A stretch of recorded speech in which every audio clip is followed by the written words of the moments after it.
Couple new cars to review. This one's a little different. This dates back to 1913, so I think it officially becomes the oldest car in my collection. It is a Ford Model T Speedster. Not to be too much of a historian, but obviously the Model T is a very significant historical vehicle. Henry Ford developed the assembly line for this vehicle.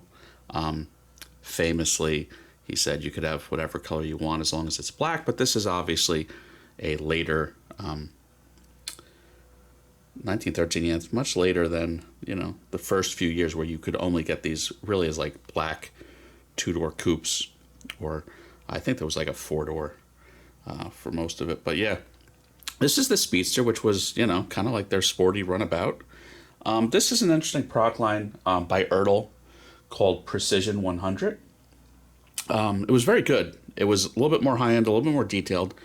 At first, the two releases was this one and a red 1965 Ford Mustang convertible, which I also have in the collection, but I mean, I've had it for a long, long, long time.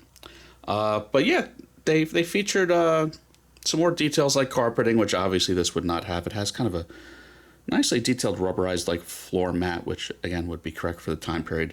It has the tufted simulated leather. This is rendered in plastic, but it's well rendered. But it has a lot of moving features like this articulating windshield. There's like a hand crank cover. So there's your hand crank, and then you remove this little rubberized cover. It'll let me. So that's kind of neat. So that shows your hand crank. Remember, this predates the starter by probably a decade or so. These were known for famously kicking back, and they could break your arm. It was one of the reasons why women were really not driving back then. This was seen as something that dangerous, and so men dealt with cranking a car started. Some more, detailed like wiring. This little, I think this tool chest opens, and it shows all the tools in the back. Really, again, nicely detailed. Got the detailed wired wheels. These still have protective coverings on the tires that they insist on doing. I think that helps. A lot of these older diecast, the tires gray out and turn white like on my Auto Art, so maybe that's why that's there. I assume that's some kind of brake or shifter or something. These were not easy cars to drive. It wasn't just a matter of a gas pedal and a clutch. So they took a little something extra to drive. Again, that whatever that is, I don't know if that's a forward handbrake or cable or whatever that is, but it does move. The pedals move on this. So there's a good amount of moving parts. Obviously, steering will work. Engine, you had fairly big 4 cylinders in these things. Again, it's a well detailed engine. You see all the ignition cables and cables. I guess would have had a magneto back then. All those things. So I mean, I'm guessing horsepower is definitely under 40. It's probably like 35 horsepower, maybe at best. But it was called the Speedster, so it was probably the fastest one. But yeah, really neat piece.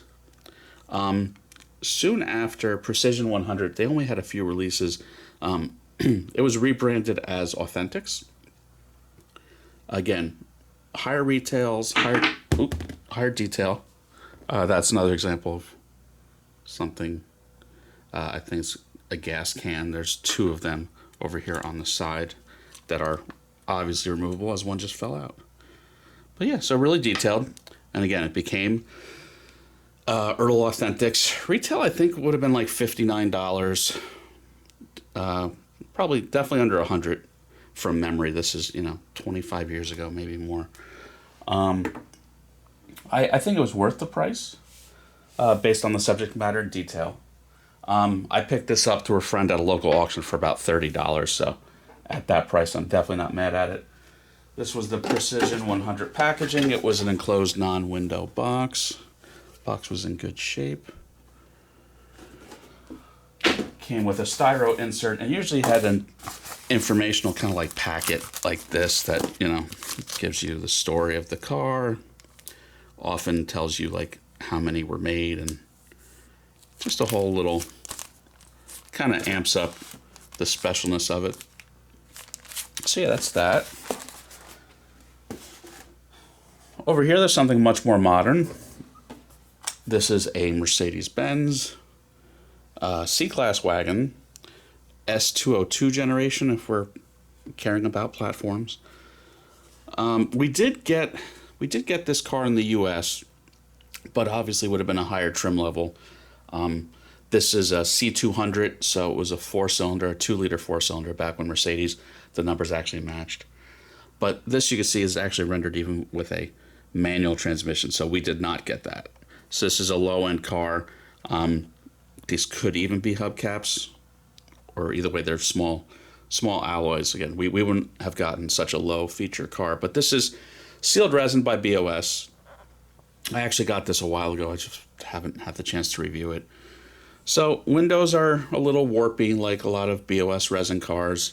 I don't think anyone else makes this in 1:18 scale, so this is kind of it.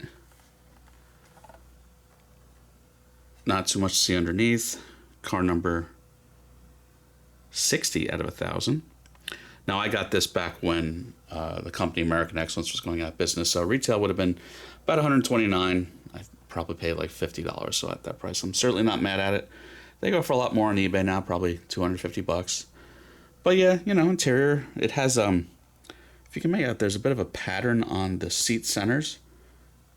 It probably would have been fabric centers and like a leatherette or M-Tex or whatever they call their vinyl on the rest of the seats. Again, would have had a 2-liter 4-cylinder, probably sub 150 horsepower. You know, nothing, not a performance car, not an AMG, obviously. And yeah, the packaging is the typical black and gold BOS box. No image of what you're getting on the inside. But yeah, that's it for this week. Couple very different cars, and been doing some more buying, so there'll be some more cars coming up soon. Everyone have a good one. Please like and subscribe.